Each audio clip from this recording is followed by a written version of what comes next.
ये बच्चे गुजरते हैं यहाँ से, पेडिस्ट्रियन गुजरते हैं।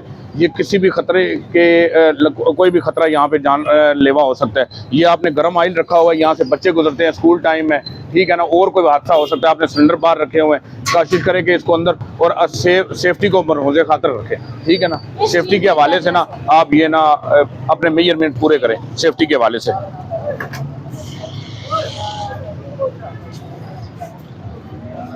अस्सलाम वालेकुम जी सर, क्या हाल है? ठीक है, बाहर आए।